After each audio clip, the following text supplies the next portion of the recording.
People in the Philippines, they will do whatever because they feel a part of their family. The performance level is so different than when you do it to people in the US. You see results at such a higher level. We have created this with the aim to provide helpful insights to small business owners and entrepreneurs. We want to go over the trends. We want to give you some ideas and lead you and be a resource for you to always come back to when you need to help you find something.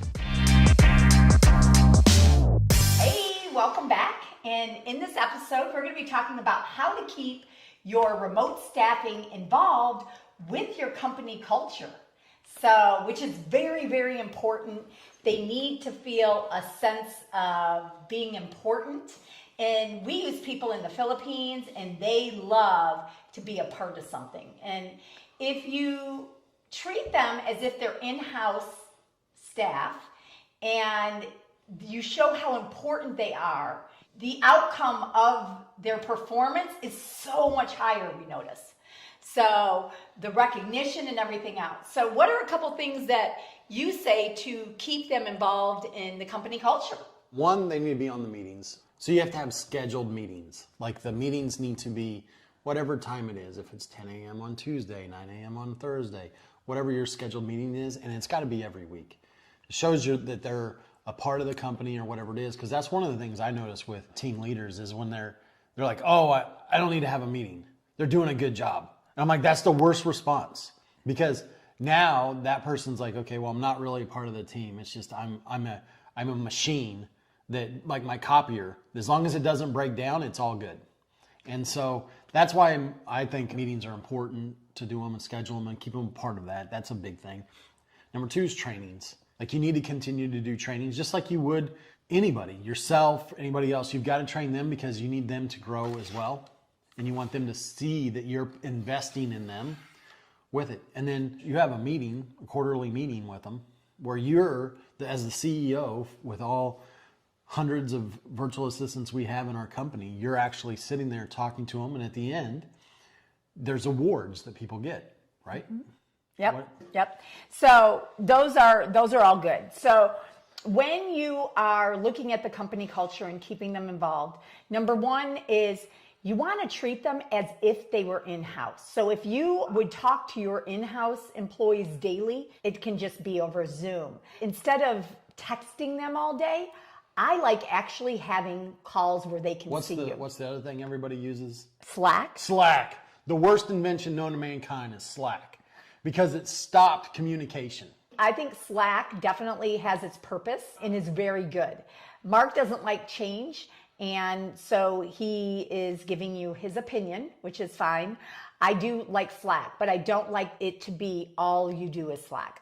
To me, Slack should be like we used to have these old boards, cork boards, where you would put like, oh, I'm selling my car, or I need a roommate. Like, to me, that's what Slack is. It's a post where people can go and see it, but it shouldn't be, hey, I need Susie to go and write me a contract for like, I hate that. Everybody shouldn't see everything. That's why I don't like Slack.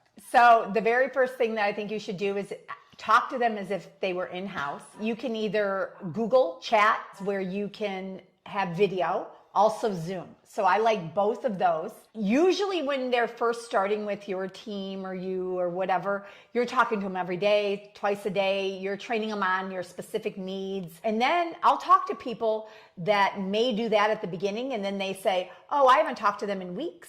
That absolutely can't happen. And so the question we always ask is like, well, if you had somebody who was in your office, would you go months without talking to them? Exactly. And then they wonder why their performance might not be where they want it to be. And they're like, oh, well, they're doing a good job, so I didn't have anything to talk to them. I'm like, well, so that you're an in-house person, if they're doing a good job, do you just avoid them for 2 months? So talking to them, at the beginning, it's every single day, and then it might be every other day, then it might be 2 or 3 days a week. And then depending on what their job responsibilities are, you definitely have weekly meetings with whoever's in their department.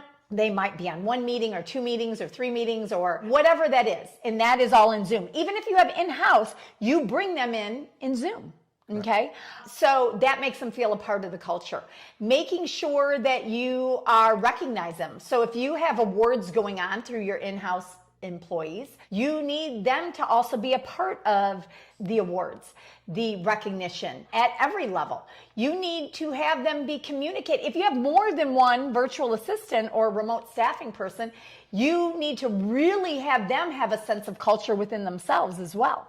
So we love it when people, we have some of our clients have 10 remote staffing people through our company, and they're really, really close to one another.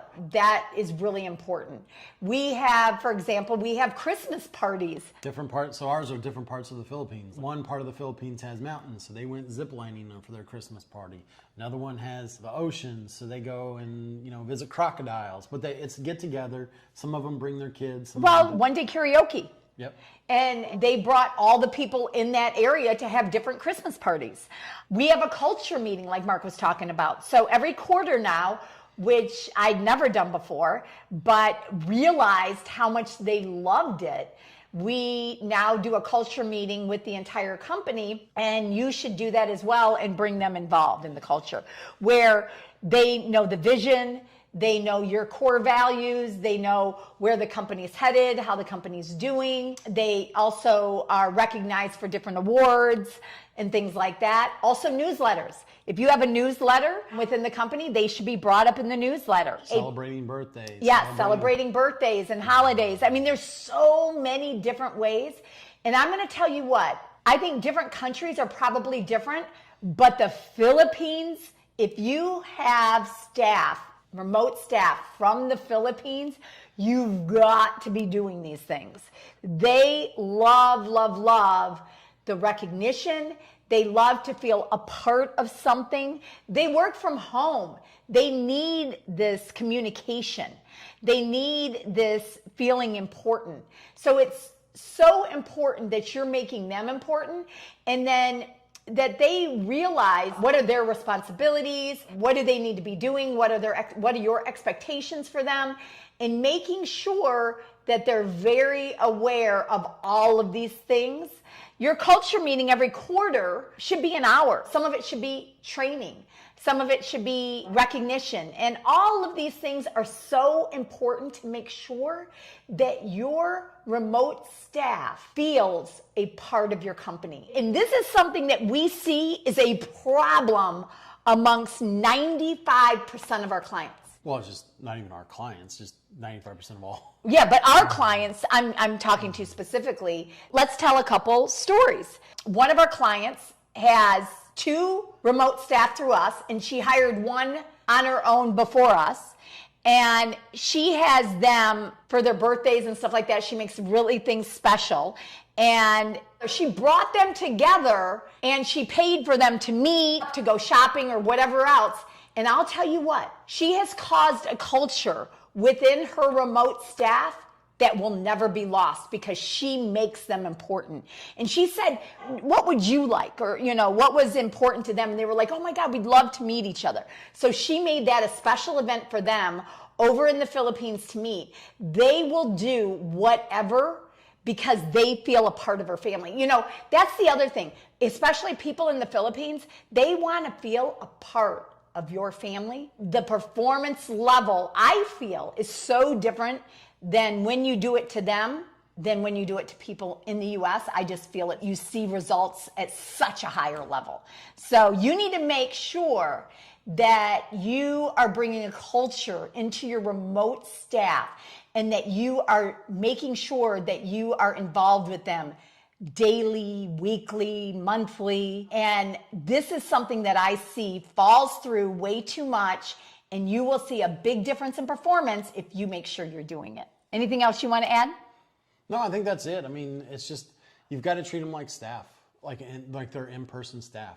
A couple things that I think that Mark does is he has fun with them. I'll give you an example of the video editors. So he had a contest amongst them, 2 of them. It's a contest of who can get the most views. So we took a 2-week time frame.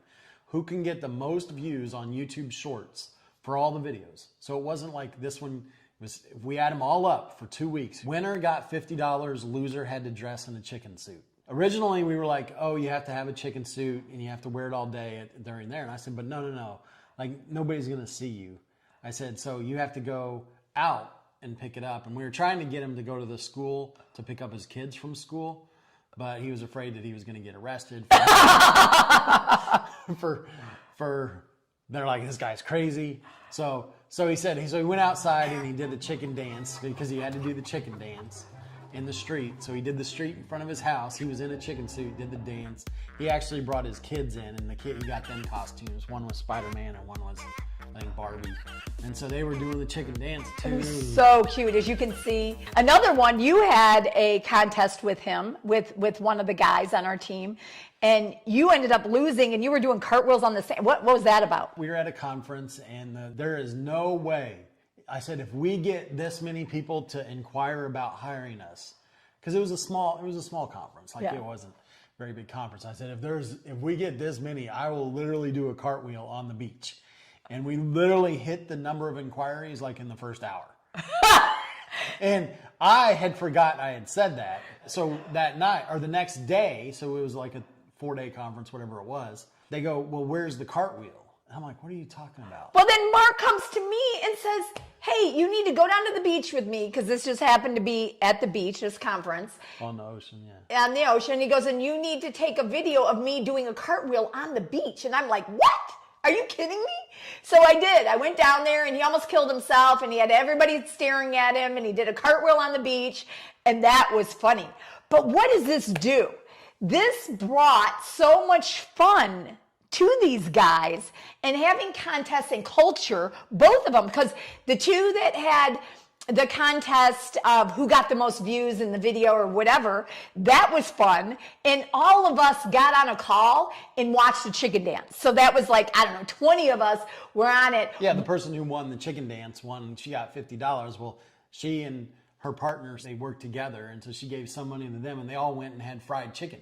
Yeah. And then, so he was doing the chicken dance, and they were from Jolly Bees. They were at Jolly Bees getting fried chicken. And when he was doing the chicken dance, everybody was on this call watching it, but it just was a sense of culture because everybody was involved. So they went and had Jolly Bees, and that was a video, and then all these people got to watch him doing the chicken dance with his kids, and we were laughing and crying because it was so funny. And then when Mark had the contest with him and he lost, he was on the beach doing a cartwheel, and everyone was staring at him because he couldn't even do a cartwheel, and I was laughing, and that was shown in front of everyone. I mean, these are all things that bring culture to the company of having fun. Another one, I'm gonna leave you with this. We had a get together, and it was a leadership development and a retreat. And we had a lot of people there that work for us, a lot of the virtual assistants.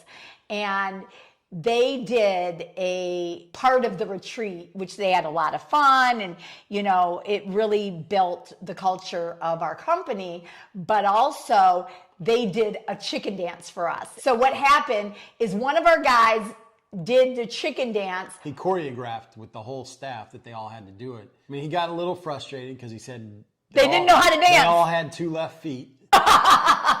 But he choreographed it, and then they were able to film it. And so I want you to watch what he did. He choreographed it. He got them to all do it, and they fought a little bit because they didn't want to do it, or some of them couldn't dance or whatever else.